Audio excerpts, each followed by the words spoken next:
Senator Bato de la Rosa said that he will initiate a motu proprio investigation into the war on D with former Representative Rodrigo Roa Duterte, expected to be among the resource persons. Tawag mo si Lisa.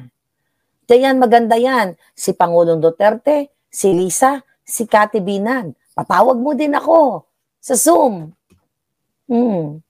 Para magharap-harapan kami ni Lisa Tanas. Para Senator Bongo. Go had earlier mentioned his intention to file a resolution calling for a parallel Senate probe amid the ongoing House Quad Committee's inquiry to the Duterte's administration under drug campaign. Senator Bato, di ba inimbitahan mo ako dati? Imbitahan mo ako through Zoom para maganda ang boxing. Diba? Imbitahan mo akong bonggang-bongga para bakbakan sa takilya. Imbitahan mo rin si Cathy Binag. Yung mga star witness about dito sa pulburon na to. Tatabunan natin sa takila yung gogo na yan. Yung goo-goo na yan. Yung kadyutahan nila, 7 weeks. Yeah. Gusto niyo ba makita yun? Bakbakan tayo dito. Then, well, yung tungkol dito sa expert, yung expert na forensic expert dito sa Amerika, pwede rin natin sigurong imbitahan. Okay? Just let me know. At tanong ko muna siya kung gusto niya mag-testify. Ang saya nito, palangga. Okay, tignan natin. Dahil sabi sa balita last week, retired police officer Royina Garma testified in a recent Quadcom hearing that Duterte intended to expand the Davao model of anti-drug operations nationwide, which included offering rewards for the drug suspects killed. Okay, both De Rosa and Go have denied the accusations linking them to the EJ case and the alleged reward system during the Duterte administration. Alam mo, sabi ko nga sa Senator Bato, naniniwala ako sa iyo over sa mga preso. Okay? Kaya go na yung motu proprio, ha? Tamang-tama, di ba? Nasa lupa na ako nito. Wala na ako sa karagatan. Bakbakan blues talaga to. Ngayon, sabi pa din sa isa pang balita. Okay? The same thing. Viral, lahat na lang na balita. Tapos nakita ko yung post ko. Okay? May 8, si Lisa Tanas at Marcos Jr. ang nasa likod niyan. Kaya kung ako sa'yo, Senator Bato, ipatawag ko yung dalawang bangag na yan para pretuhin sa Senado. Pulburon, bribery, kidnapping, smuggling, extortion, sila ang king and queen of mafia. Gamitin mo ang power mo as chairman para marinig ng taong bayan kung paano mag-utal-utal ang mga bangag sa Senado.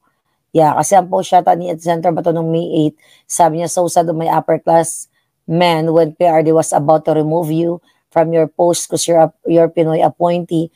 I moved heaven and earth to dissuade him. You finished the whole 6-year term.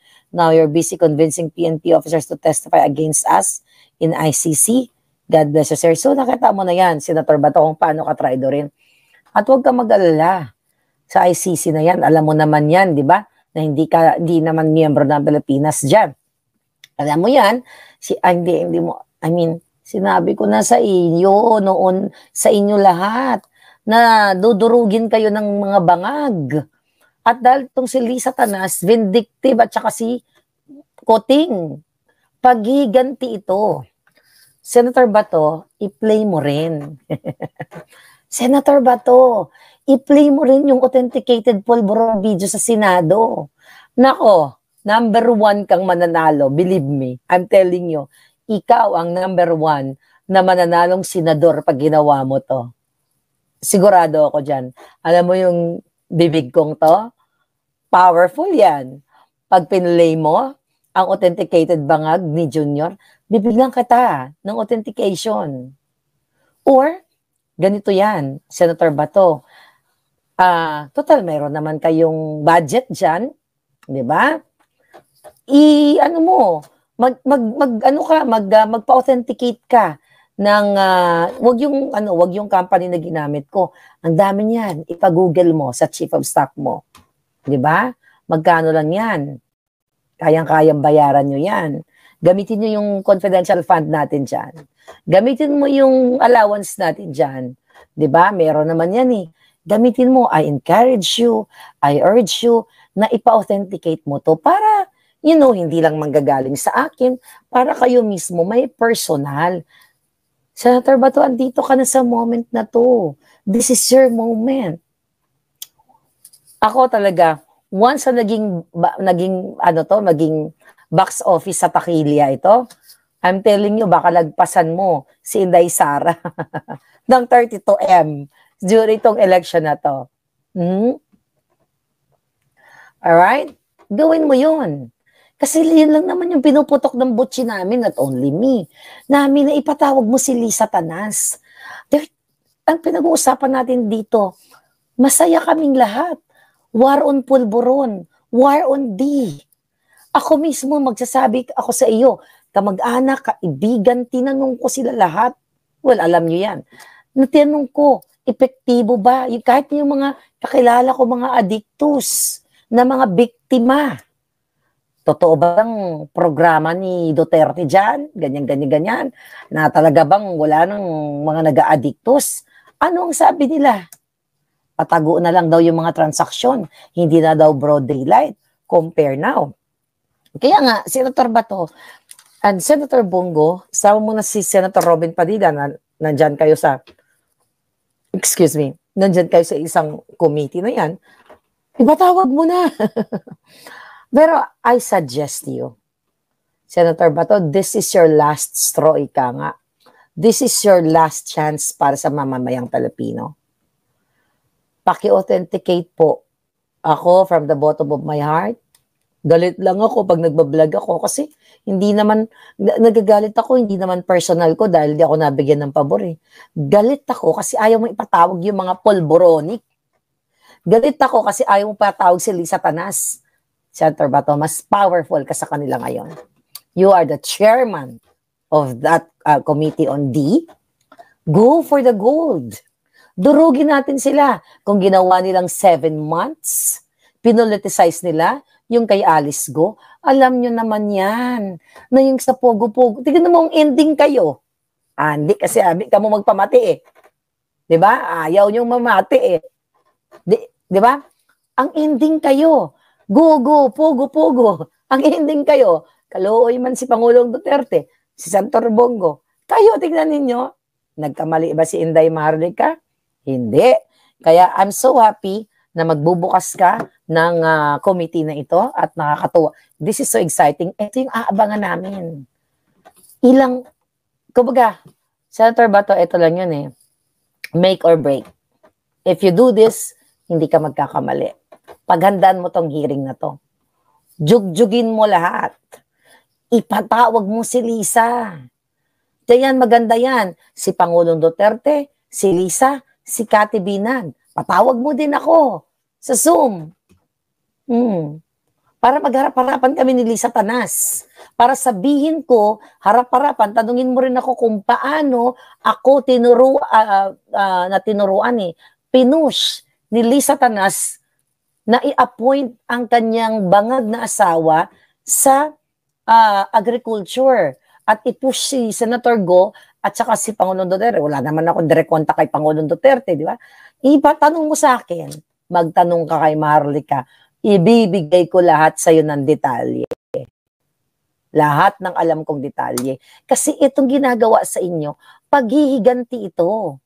Hindi pa ba malinaw sa sikat ng araw na lahat kayo tinarget? Inday Sara. Akala nyo kasi siguro, hindi kayo kakantiin ni Lisa Tanas. Kakantiin kayo lahat. Lahat ng Bisaya, katulad ko, buburahin nila sa political spectrum. Pero hindi naman sila magwawagi. Hindi sila magwawagi na buburahin tayo. Dahil tayo ang bubura sa kanila. This is so exciting. Alright? This is so exciting. So ngayon, mga kababayan, itong pulburon video na ito, balikan natin. Dapat i-play mo yon.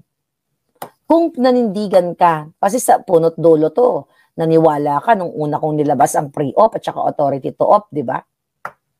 Ipatawag mo si Morales kasi sinabi na ni Morales na ang kanyang informant, although patay na, ay si Bong Daza, na asawa, na asawa ni Gloria Diaz. Sinabi na yan ni Agent Morales. So, another yan. Dahil ang nagsuplong, ayon, pareho kami, di ba? Pareho kami ng, well, hindi naman, ang sa akin is voting as, CJ Agent Morales, talagang siya yung witness talaga siya na tumakbo sa kanya nung gabing yun, sa PIDEA, si the late Bong Daza, na kaibigan ni Bangag. So, ipatawag mo silang lahat. The best mong ipatawag, si Cathy Binag, para harap-harapan sila ni Lisa Tanas.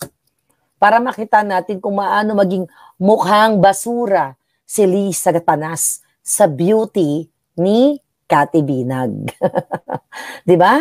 Kasi, ipakwento mo kay Cathy. Yung kinukwento ni Cathy na pumasok sila sa bahay ni Bangag, di ba? Kasama yung ex-partner niya, si TBF. Ipatawag mo rin si TBF. Si Tony Boy Florendo. Ipatawag mo lahat ang main characters. Di ba? Kung ito nga si Harry Roque, na paulit-ulit si dating spokes-Harry, na pinapalabas nila ngayon sa media na pugante, na wala namang krimen na ginawa, wala namang heinous crime na ginawa, di ba? Ang pag-decline lang ni Harry dahil alam ni Harry na yung Huwad Committee na yan ay utos ni Lisa Tanas, ni Bangag, para guluhin ang mundo ninyo, mga Duterteng palangging. Tignan mo, di ba ikaw? Senator ba to? Ito ikaw, si Senator Bongo, di ba pinapatawag din kayo? Di ba ayaw niyong pumunta kasi meron kayong interparliamentary, ano ba tawag doon? Parang protection. So, talagang for sure, di kayo pupunta. At si Pangulong Duterte, hindi rin pupunta dyan, di ba? Sabi ni Kim Kinyu, ha, isang sariwang kutis. Cathy Bet, isang makunat na kutis ni Kokak. Truly. Di ba?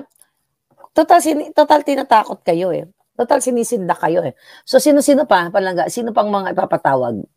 Sabi ni Rolando Baterna, during soon to be Senate hearing investigation on GK, Tatay Digong should divulge that fighting drug war involves money and part of it spent on intelligence funds. Yeah, we all know that, na may intelligence funds naman talaga. Beethoven Crasco, Palangga, mag-rally tayo dyan. Mag-campaign tayo for our senators like Attorney Vic Rodriguez, Kong Marcoleta, lahat. Lahat ng, like Senator Bato, mag-campaign tayo dyan. Basta ituloy niya lang tong hearing. I will campaign for you again, Senator Bato. Gusto ko lang ito yung gusto kong bakbakan na telenovela. Ayoko ng mga palalabasin nila yung preso para mag-testify against you. Ito, yung mga alindog, yung mga gorgeous personalities ang ilabas mo. At yung karakter talaga, like Pangulong Duterte. Diba? Like Cathy. Pati si Sayarot daw, sabi ni Luis, ipatawag mo si Sayarot. Yan pa, si Mark, was that? Yeah, si Sayarot. Dahil, yan ay absuelto. Imagine mo, nahuli yan. Nahuli yan ng pulboronic. Manufacturer. Yung humuli sa kanya, na mga pinakulong din nila. Yan, exciting yan, Senator Bato. Please, you do it. Lalablabin ka namin. Alam mo siguro yan, di ba? Si Mark Anthony Sayarot, last year, na huli. Na nag-manufacture ng pulburon. Hawak ko yung mga ID nila. Hawak ko yung list. Gusto mo? Bigay ko sa'yo. Hindi ko ito nilabas sa public kasi bawal. Okay? Privacy Eclabush. Pero for sure, nanonood yung staff mo, ibibigay ko sa'yo.